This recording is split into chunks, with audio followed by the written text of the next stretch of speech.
ना रूस और ना ही इजराइल। भारत के लिए एक दोस्त ने तोड़े सारे नियम, चीन अमेरिका देखते रह गए। आसमान का बाहुबली C-390 बनेगा भारत की ताकत, ड्रैगन की हर हिमाकत का मिलेगा जवाब। भारतीय तेजस की दहाड़ और प्रचंड का पराक्रम, ब्राजील के आसमान में लहराएगा तिरंगा। भारत का डिफेंस डिप्लोमेसी का नया दाम, ब्राजील के एक ऑफर से दुनिया में मची खलबली।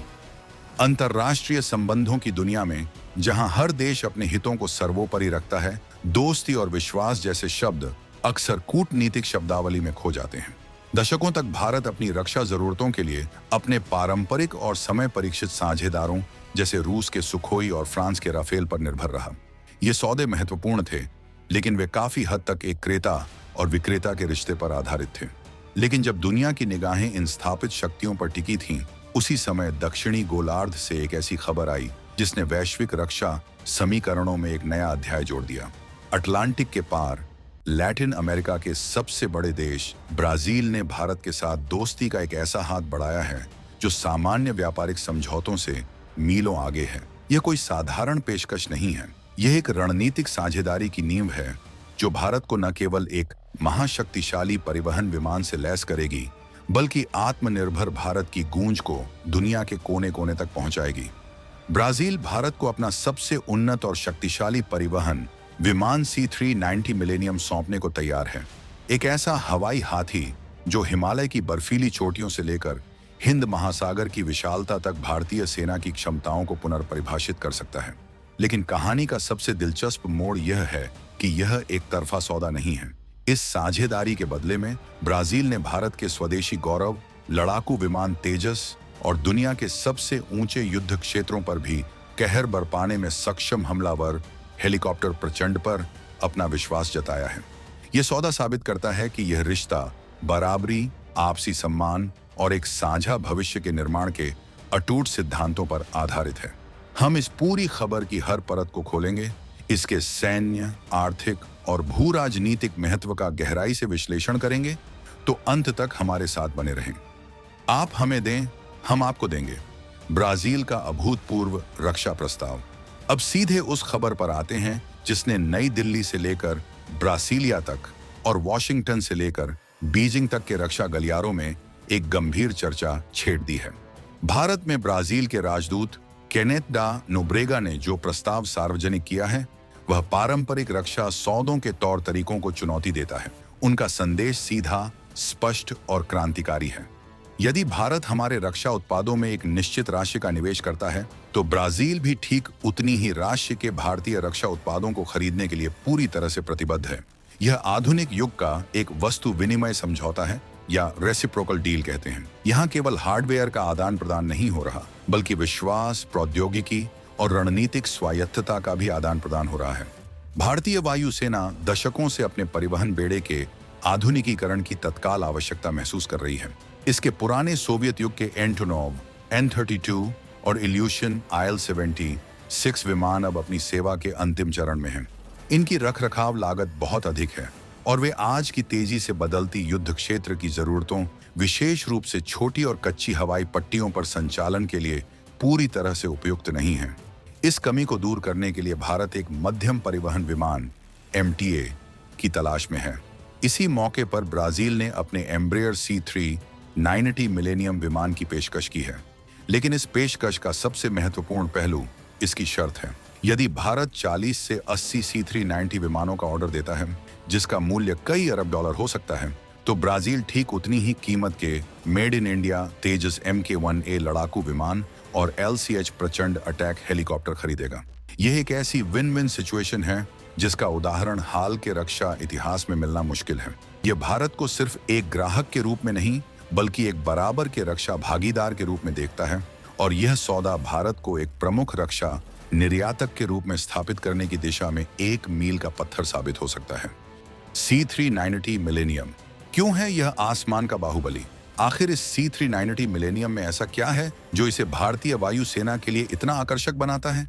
इसे सिर्फ एक परिवहन विमान कहना इसकी क्षमताओं के साथ अन्याय होगा।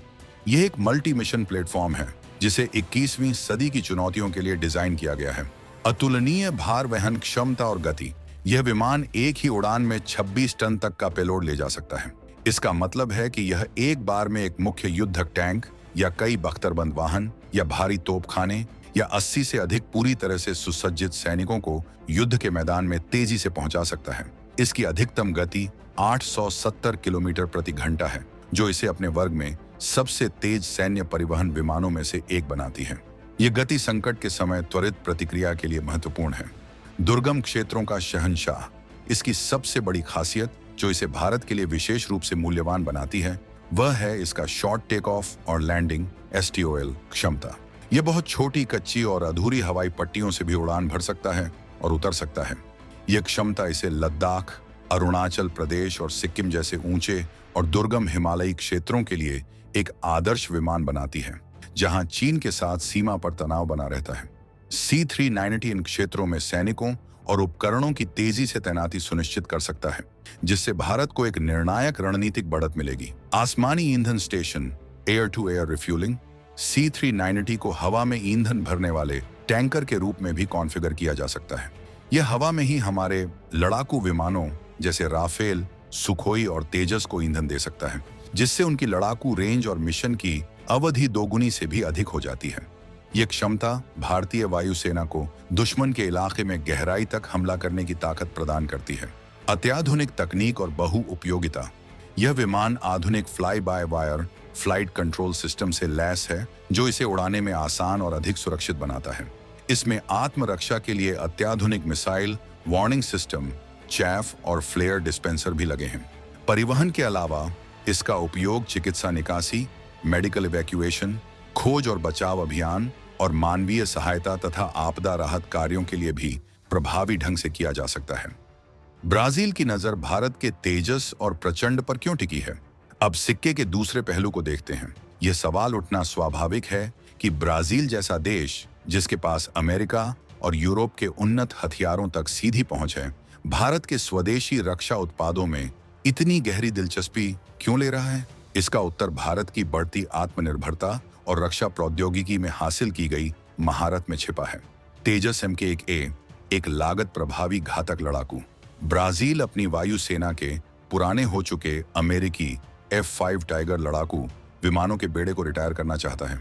उसे एक ऐसे आधुनिक, बहुउपयोगी और किफायती लड़ाकू विमान की जरूरत है जो उसकी हवाई सीमाओं की रक्षा कर सके। भारत का HAL तेजस MK-1A इन सभी मानदंडों पर खरा उतरता है। यह एक 4.5 पीढ़ी का विमान है जो अपने अत्याधुनिक उत्तम AES रडार की मदद से लंबी दूरी से दुश्मन के विमानों का पता लगा सकता है और एक साथ कई लक्ष्यों को निशाना बना सकता है। यह अस्त्र जैसी बियॉन्ड विजुअल रेंज BVR मिसाइलों और अन्य स्मार्ट बमों से लैस है। सबसे महत्वपूर्ण बात, यह अपने पश्चिमी समकक्षों की तुलना में काफी सस्ता है, जिससे ब्राजील को कम लागत में अधिक मारक क्षमता मिलती है। LCH प्रचंड ऊंचाई का बेताज बादशाह। ब्राजील का भूगोल बहुत विविध है, जिसमें अमेजन के घने वर्षावन और लंबी समुद्री सीमाएं शामिल हैं। इन क्षेत्रों की निगरानी और अवैध गतिविधियों जैसे तस्करी, अवैध खनन को रोकने के लिए उसे एक शक्तिशाली और फुर्तीले हमलावर हेलीकॉप्टर की आवश्यकता है। भारत का LCH प्रचंड इस भूमिका के लिए बनाया गया है। कारगिल युद्ध के अनुभवों से सीखते हुए विकसित किया गया, यह दुनिया का एकमात्र अटैक हेलीकॉप्टर है जो 6,500 मीटर लगभग 21,000 फीट की अविश्वसनीय ऊंचाई पर भी प्रभावी ढंग से काम कर सकता है, जहां हवा बहुत पतली होती है। यह हवा से हवा में मार करने वाली मिसाइलों, टैंक रोधी ध्रुवास्त्र मिसाइलों और एक 20 मिलीमीटर की तोप से लैस है। इसकी यह अद्वितीय उच्च ऊंचाई क्षमता इसे ब्राजील के पहाड़ी इलाकों के लिए भी एक आदर्श हथियार बनाती है। यह सौदा ब्राजील को अपनी रक्षा खरीद में विविधता लाने और किसी एक देश या गुट पर अपनी निर्भरता कम करने का एक सुनहरा अवसर भी प्रदान करता है, जो उसकी रणनीतिक स्वायत्तता को मजबूत करता है। इस पूरे घटनाक्रम को केवल कुछ विमानों और हेलीकॉप्टरों की खरीद बिक्री के रूप में देखना, इसकी विशाल भू राजनीतिक तस्वीर को नजरअंदाज करना होगा। यह वास्तव में एक जियोपॉलिटिकल जूडो का बेहतरीन उदाहरण है, जिसके दूरगामी परिणाम होंगे। ग्लोबल साउथ की धुरी का निर्माण। यह सौदा भारत और ब्राजील, जो ग्लोबल साउथ विकासशील देशों के दो प्रमुख नेता हैं, के बीच एक मजबूत रणनीतिक और रक्षा अक्ष का निर्माण कर रहा है। यह इस बात का प्रतीक है कि विकासशील देश अब केवल पश्चिमी देशों से प्रौद्योगिकी के खरीदार नहीं हैं, बल्कि वे आपस में भी उच्च तकनीकी साझेदारी करने में सक्षम हैं। चीन और पश्चिम को एक स्पष्ट संदेश। यह समझौता चीन को एक स्पष्ट संदेश देता है कि भारत दुनिया भर में नए रणनीतिक साझेदार बना रहा है और उसकी रक्षा क्षमताएं अब अंतर्राष्ट्रीय स्तर पर पहचानी जा रही हैं। वहीं यह अमेरिका और यूरोपीय देशों को भी यह संदेश देता है कि भारत अपनी रक्षा जरूरतों के लिए स्वतंत्र निर्णय लेता है और अपने मेक इन इंडिया कार्यक्रम को लेकर बेहद गंभीर है। आत्मनिर्भर भारत को वैश्विक पंख। यह सौदा मेक इन इंडिया और आत्मनिर्भर भारत अभियानों के लिए एक बहुत बड़ी सफलता है। जब ब्राजील जैसा बड़ा देश भारतीय लड़ाकू विमानों और हेलीकॉप्टरों पर अपना भरोसा जताता है, तो यह दुनिया के अन्य देशों के लिए भी भारतीय रक्षा उत्पादों के दरवाजे खोलता है। इससे भारत का रक्षा निर्यात बढ़ेगा और अर्थव्यवस्था को मजबूती मिलेगी। प्रौद्योगिकी हस्तांतरण और आर्थिक विकास। समझौते के अनुसार C-390 विमानों की एक असेंबली लाइन भारत में स्थापित की जा सकती है। इसका मतलब होगा कि इन विमानों का निर्माण भारत में होगा, जिससे न केवल हजारों रोजगार पैदा होंगे, बल्कि ब्राजील से उन्नत एरोस्पेस तकनीक का हस्तांतरण भी होगा। यह भारत में एक संपूर्ण रक्षा औद्योगिक पारिस्थितिकी तंत्र के विकास को गति देगा।